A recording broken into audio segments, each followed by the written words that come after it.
hello everyone जय जगन्नाथ आपण माने तो हल्दी रे हमर पागल में देखि चला पर निहाती संगीत रे हमर पागल में देखिया पे कि अपेक्षा निहाती करिक थिबे आई मीन मेहंदी फंक्शन जोटे कि इवनिंग रे हबार थिला तो ये थिला मोर गेटअप आ एठी हमर घर लोक समस्त रेडी रे पूरा लागि जाइतिले आ मु एठी पे रेडी हबार पूरा लागि जाइतिले फाइनली मो गेटअप टा आपण मानको देखियतिले केमति लागुची कमेंट रे जणेबे आ एठी हमर groom to be already ready आमे आदि पहुंच गलो फाइनल सेई जगह रे ऑब्वियसली बाहर जोठी होतिला हल्दी फंक्शन आ एठी समस्त बसतिले तो तांको मु केमिति अटेंड न करिक रहि परथांती आपण मानको गोटे कथा मु कहतिली मैरिज जार होते से जेतिके एन्जॉय न करे मैरिज रो फैमिली मेंबर माने बहुत एन्जॉय करनते मो मैरिज रे मु सेटा निजे अनुभव करिछि आ हो दिन बेला जगह जेतिके सुंदर लागुथिला संध्या बेले संगीत टाइम रे और बेसी सुंदर लागिला माने हल्दी टाइम तो मते संगीत टाइम रे बेसी भल लागिला लाइट वाइट सब बहुत बढ़िया लागुथिला आमे एठी बसिके जो एन्जॉय करथुल ना से टाइम टा मते बहुत मस्त लागिथिला फैमिली मेंबर समस्ते हां एई सब कथा भितर फोटो शूट वीडियो करबा टाइम पड़ आइसला जो माने मेहंदी आरंभ हो जाइतिला तो हम माने जाके टिके डांस वांस करके धमाल करके स्टेज फाड़ी परफॉर्मेंस कर देथिलु बहुत बोबाल लागितिला से दिन इवनिंग टा सतरे आ ए सब भितर ना मते कोड न कोडी मु मैरिज टाइम मने पड़ जाउतिला सीरियसली सब जियो मानकर एटा गोटे मेमोरेबल टाइम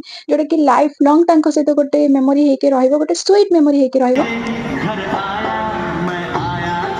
सेदिन सब फंक्शन मजा मस्ती सरला परे आमे माने घर को फेरथिलु गोटे एपरी अवस्था रे आपण माने देखिले भी हसी हसी गडी जिबे काहे ना हम गाडी सेदिन व्यस्त रे थिला तो फाइनली एमती किछि थिला सेदिन रो हल्दी एंड संध्या बेले रो मेहंदी तो आपण मानको ब्लॉग टी केमति लागला कमेंट रे निश्चित जणेबे आ जदि मो चैनल को एपर्यंत सब्सक्राइब करि ना YouTube रे निहाती भाबरे कर देबे आ गोटे कथा आपण जदि बाहागर मारले एमती गाडी रे बसिक गलेनी ना तले आपण कोन एन्जॉय कले